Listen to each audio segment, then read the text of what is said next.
So far, so good. Like mama. Yeah. That sucks.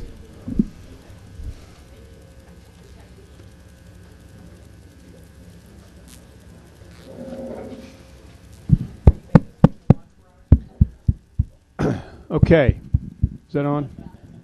Let's roll right now into our continue with our post qualifying for tomorrow's Sunday's race here at Pocono Raceway.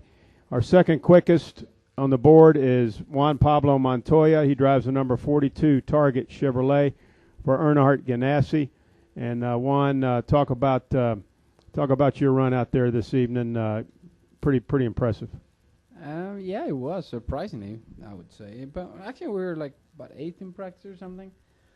And I thought not the last run, the run before, the car felt really good, and I didn't get all of that out of the car. But I don't know. When I crossed the line, it's like I'm waiting for the guys to say, "Ooh, like P15 or something," and it says P1. I'm like, and I ask them, "Are you serious or are you joking with me?" So I'm kind of happy, I guess. You know, we changed the car a lot. I know, it's kind of crazy because last week we ran so good, but overall in the other tracks we haven't really run as good as we need to in the big tracks. And the small tracks we run really well. So we're trying a little bit different approach on the car, and it seems to be working. Okay, we'll take some questions now for Juan. Start right here.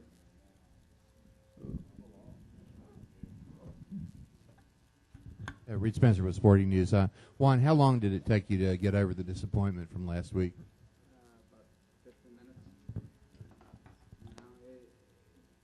I don't know. It's kind of weird because, I didn't really want to talk to the media because I was just pissed off. And, when you're angry, you'll say something dumb and you'll regret it. So I avoided. It's nothing that, I think as a team we win together, we lose together, and actually, crazy way, myself hitting the fence helped the team win the race. So it's one of those deals that you never know who you're working for. So this would benefit the team, and it's one of those deals. I think if I would have taken 2 tires, everybody else would have taken 4, and we probably would have got beat anyway. So I don't know. It's you ifs and buts. And we had a lot of speed in the car again, and it's what I've been telling the guys. I'd rather have 20 of those than run 15 every week and have good finishes. So it sucks, we're nowhere near the chase, so it doesn't really matter.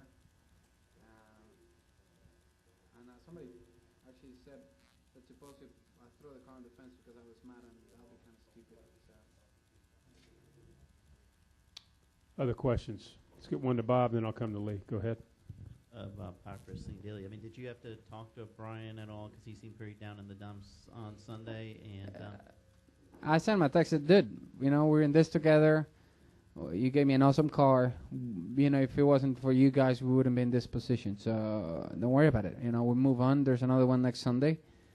One of these days, that race will go into our hands. It sucks that we've been so fast 2 years in a row, and one I blew at the other one, one call that it wasn't ideal. But, like I screw up last time there, Brian didn't say anything to me. So don't worry about it. At the same time, do I gain anything by getting mad? No. It sucked that in traffic we couldn't do anything, and I was actually pretty loose getting into the corners by myself, and when the 99 dive bombed me, I kind of turned right a little. When I came back, as soon as I turned right, I knew I wasn't going to come out of that corner pointing the right way. So I was going to ask, did you feel like, hey, you're either going to win or wreck because you had led so many laps? No. Hell no. I was 6. I restarted. I stayed in line. Actually, the 16 got me losing too. I said, just, do what you can. And it was kind of weird because I was trying to slow down early enough, and just in traffic, it was so different, driving in traffic. And I made a couple of mistakes actually in traffic, and a couple of guys passed me, and I was okay with it. As soon as we restarted and I went to turn 2, I knew that winning the race was very unlikely. So we just had, it would have been nice to take some decent points, and I just, I had the 99 inside me, and I just tried to run around the outside. But as soon as I started turning in, and they say inside, and I gave him the room, and when I turned back in, the thing just, I knew I wasn't. Either we're gonna spin and get T-bone, or hit the fence, and I hit the fence. So. Lee, you have a question? Is there anything you learned from last week that you can take here? Because in the past, I think before you got here, we would run this race before the Brickyard, and there were, things that would transfer from this track and vice versa. I don't know where people get that. I mean, I haven't figured it out yet. Honestly, if there's anything similar between the two places, I haven't seen them. Honestly, this freaking place is bumpy as hell. The seams are slick. It's hard. It's unpredictable. And the other, like, at least for Indy, for me, it's like, I don't know. It's so straightforward. I wish this place was that way. This place actually is always been a place that, and hopefully I don't jinx it by saying this, that wouldn't ever run that well, but Brian always makes really good calls, and we always end up with really good finishes somehow. We always look into either luck in or by call. We got speed, but we never had truck position. So hopefully we can stay somewhere near the front on Sunday. And we'll see. We're trying different things. And I told him we need to make sure something that is nice is by not being in a position of making the chase.